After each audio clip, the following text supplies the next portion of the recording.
Welcome back, guys, to Beer Fueled Fantasy Football's News Shots. We're here with your Week 5 injury breakdowns, telling you who's going to play, who's not going to play, how that's going to affect every game, so you're ready for all your matchups here in Week 5. It is a bye week, so I only got 13 total games to get through. We got 4 teams on bye. Let's kick it off with the noon game, starting with Jets and Browns. For the Jets, we do have Matt Forte out again with his turf toe injury. He may still be a week or two out with that. They declared him out, I believe, late Thursday or early Friday. So it's going to be Bilal Powell and Elijah McGuire running the ball. I do have Powell as a top 10 play this week with the matchup against the Browns. Pass-catching running backs can make some hay against them. Their running defense actually is pretty stout, though, so don't expect a lot of ground game for him. Onto the Browns side of the ball, wide receiver Kenny Britt is doubtful with the knee and groin injuries, not expected to suit up. If you're looking for a Browns wide receiver, first off, I'm sorry.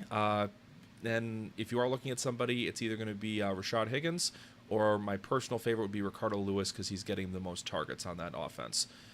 On to Panthers and Lions, where we got a little bit more news to cover. For the Panthers, we've got Ryan Khalil out. His brother Matt Khalil, the offensive tackle, is questionable. He may not go. If both are out, Detroit has a very good pass rush, and this could spell really bad news for Cam Newton, so maybe be a little more cautious with him. Also, on the defensive side of the ball, safeties Kurt Coleman and Demetrius Cox are both out, so the Lions' deep passing game could do some work here. Keep an eye on Golden Tate and Marvin Jones. Unfortunately, Kenny Galladay, wide receiver for the Lions, is out, so you won't get anything from him this week. His hamstring injury is still taking a long time to recover, kind of looking very similar to Corey Davis, where it just keeps taking time for the soft tissue injury to heal. And then on the offensive line position here, the Lions have 3 questionable offensive linemen. So keep an eye. If you see multiple offensive linemen inactive for the Lions at the noon game, downgrade guys like Abdullah, downgrade the whole passing game. Just overall, that would be really bad news if they had to have 3 backup linemen in there, including, I know it was TJ Lang, their right guard, their center, and I forget who their right tackle is, were all questionable. On to 49ers versus the Colts. 49ers are missing 2 linebackers and 2 safeties, which is going to make this a really tough defensive game for them. Colts don't have a high-powered offense, but against that banged up of a 49ers defense, they might actually be able to make some hay this week. So slight bump to Jacoby Brissett, slight bump to Frank Gore. Marlon Mack, I think, is a really sneaky play this week, and I did throw him up into my rankings on this news. For the and Pierre Garçon, still love him. He's top 20 for me this week. Marquise Goodwin is questionable with a concussion. He did get a full practice on Friday, so he is expected to play. So if you are looking for a deep dart throw, Marquise Goodwin may not be a bad choice. And then the last option, if Goodwin does not go, the play would be Trent Taylor, their slot receiver. For the Colts, Jack Doyle has been confirmed out with a concussion. He will not play, so he joins Andrew Luck on the sidelines. And Chester Rogers is still not ready to go with his hamstring injury. We have been waiting to see him all season. Kamar Aiken would be the number 3 receiver on that offense behind Moncrief and T.Y. Hilton. I don't think Aiken is quite startable just with this passing game not being up to 100%, but keep an eye on that. Aiken may be a decent dart throw for you. Moving on to Titans-Dolphins. Corey Davis still not fully recovered from his hamstring injury, so it's just Rashard Matthews, Eric Decker, and Delaney Walker for the pass catchers on that offense. Keep an eye on all of them. I do have all 3 of them decently highly ranked, even though Matt Castle's likely throwing them ball because Marcus Mariota is a game-time decision, and it's currently looking like it's more likely Castle plays than Mariota plays. On to the Dolphins. Offensive side of the ball, they're perfectly healthy. The offense just can't get itself together. The defensive side of the ball, not so much. Byron Maxwell and Xavier Howard, the cornerbacks, are both unlikely to play this week. Both are listed as questionable, but more likely to miss than play. This would help Matt Castle feed his targets. I still don't want anything to do with Matt Castle, but it could make Rashard Matthews, Delaney Walker, and Eric Decker all solid plays if they'd have poor pass coverage against them. Bills-Bengals, this will be a quick one. Jordan Matthews had thumb surgery. He's going to miss about a month, so he will not be suiting up in this game. Zay Jones is probably the only pass catcher worth even taking a look at. He's more of a dart thrower, a guy you may want to stash preemptively because he may give you a solid couple weeks here with Matthews out. I do like Charles Clay a lot. He's going to see a lot of pass volume with Jordan Matthews out of this offense because Charles Clay is the main guy who's going to work the middle of the field. On to the Bengals. John Ross, Tyler Eifert are both missing again. I don't think we see Tyler Eifert back for a while. Tyler Kroft has been very good in his stead, though. If you're desperate for a tight end, He's actually a mid-teen tight end for me, and I would not mind starting him in a PPR league because he gets volume. He's actually the second most targeted player ever since Eifert went down in that offense behind A.J. Green. On to Chargers-Giants. Brandon Oliver is out, so Austin Eckler is going to be your backup to Melvin Gordon. If you're in a deep league, a keeper league, dynasty league, I do think you should go out and grab Austin Eckler just in case anything happens to Melvin Gordon this week. If Eckler doesn't do anything, Gordon looks fine or plays up to what you'd expect, doesn't get injured, Eckler's an easy cut Monday, but he's definitely a name you should keep an eye on. Wide receiver Tyrell Williams is questionable with a neck. Has been practicing in full, though. He should play. I don't expect anything there, so you should expect full Tyrell Williams. He is going to grab either Janoris Jenkins or DRC covering him, though, so I'm not super high on him this week. For the Giants, Paul Perkins is out with a rib injury, so Gallman is going to be the feature back, it looks like. Orleans Darkwa will spell him, and Vereen will be the pass-catching work, but Gallman should be a decent play this week against the Chargers' run defense that hasn't been very good this year. Jaguars-Steelers.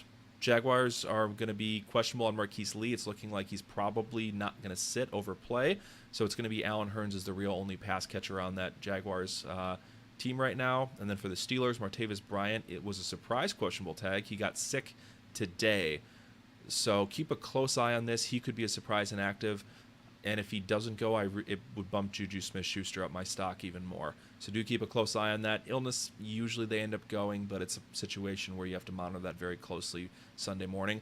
Check in with us at Hot BFF, and myself will be there to let you know if he is playing or not. Cardinals, Eagles, you got John Brown, J.J. Nelson, both questionable again. Both got full practices on Friday, so both should play. I do think Jerron Brown is the better play, though. He's getting more targets, even when both these guys are on the field, and they're both not 100%.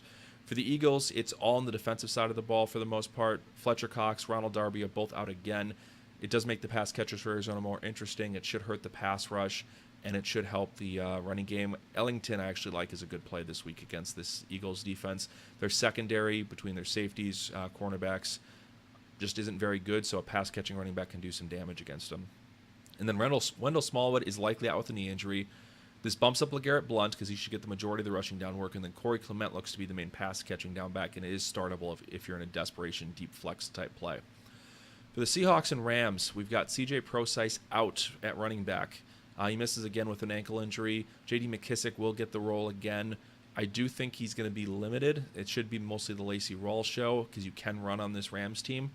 I'm personally picking Rawls as the better start slightly. I'm hedging my bets and have Lacey and Rawls pretty close, whereas McKissick is a back-end running back 5 for me. I just don't think he's going to get enough work. On the defensive side of the ball, Cliff Averill and Jeremy Lane are both out, and Rams have a really, really good offense, so I would be a little careful starting Seattle's defense this week against the Rams, and I actually kind of like a lot of the Rams' weapons against that defense.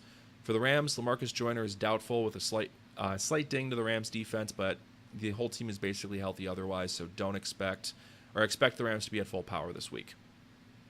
Ravens-Raiders, as we continue through the 3 o'clock games. Jeremy Maclin is questionable with a hand injury. He got full practices in, though, so he should be 100% good to go. Ben Watson, similar story. He's dealing with a quad injury. He got a full practice on Friday. Calf injury, and should play through that injury this week. For the Raiders, Derek Carr is actually not ruled out. There's a crazy chance that he could play. I'm saying it's very unlikely, though. He did not take any first-team reps. He has a quote-unquote minor spinal fracture, but I do think Derek Carr is going to sit this week, but it is looking like he will be on track to play Week 6, which is much earlier than we were expecting. On to the quote-unquote game of the week, Packers-Cowboys. Devontae Adams has cleared the concussion protocol, traveled with the team, and is expected to play through his questionable tag. So good news there if you're an Adams owner. This does make Geronimo Allison unstartable. It looks like I did bump Randall Cobb down my rankings. Adams basically took his place. I do like Cobb still as a top 24 play, but he was top 15 before. Ty Montgomery will not go, it looks like. He's got a doubtful tag on him. Everything I've heard is he is not playing. Aaron Jones is the better sub of the two if you're going to play either Aaron Jones or Jamal Williams. Jamal Williams isn't a bad play, though, if you're desperate. On to Chiefs and Texans. The Chiefs are missing 2 interior linemen. So this is a slight ding to Hunt, slight ding to the whole offense. They may have Kelsey in more to block, so just bad news all around for the offense against a very, very stout front 7. So they're missing guard Laurent, DuVernay, Tardif, and center Mitch Morse. For the Texans, their only significant injury is Kevin Johnson, their best cornerback. So this should help Chris Conley or Tyreek Hill, whichever one would have drawn him, because they're going to be facing just an easier matchup. So I do like Tyreek Hill a little bit better. I've got him as a top 20 play this week. Last game of the week, going to Monday night, we've got the Vikings. Quarterback Sam Bradford is questionable again, but this week it is looking like he's going to play. He got full practices in Friday and Saturday, so we finally have an end, for now, of the Case Keenum experiment, and Sam Bradford is going to be in. For the Bears, you have multiple missing defensive pieces. Danny Trevathan is serving his one-game suspension for his hit last week. Outside linebacker Willie Young and inside linebacker Nick Kwiatkowski are both doubtful, so there could be up to 3 linebackers missing for the Bears. One of the strengths of this defense is their front 7, so this would be a bump to Latavius Murray, Jerick McKinnon, Kyle Rudolph, just anybody who's going to be working the inside of that team or might be held into block and can't get out on routes. So keep an eye out on that. If all those guys are missing, it's a slight bump, but if you're starting players in this game, it's Monday night, so you're probably stuck anyway. That's all I got for in and outs. As always, follow the show at BeerFueledFF on Twitter. Tweet any questions you got into us. Hopper at HopBFF and myself at Nick Sparts. We'll cover those for you in our morning show. We're on YouTube Live at about 10:30 in the morning Central Time, 11:30 Eastern. If you can wake up that early on the West Coast, it'll be about 8:30 Pacific. Glad there's no London game, so we can do this at a reasonable hour. We'll cover anybody who's on the inactive list. We'll cover any questions that tweet at us. And if you jump into the YouTube live chat, we'll cover any questions there. Our third member, Dan Thury, at ThuryBFF, won't be able to join us. As always, he works Sunday mornings, but he joins us for the noon games to watch those, and he'll be there with the podcast for us to drop Sunday night, Monday morning. As always, podcasts are Monday, Wednesday, Friday. And then lastly, YouTube Live, if you want to watch the show tomorrow morning, is Beer Fueled Fantasy Football. Please like and subscribe to the channel. Thank you so much for watching as always, and we'll catch you guys tomorrow morning. Good luck in Week 5.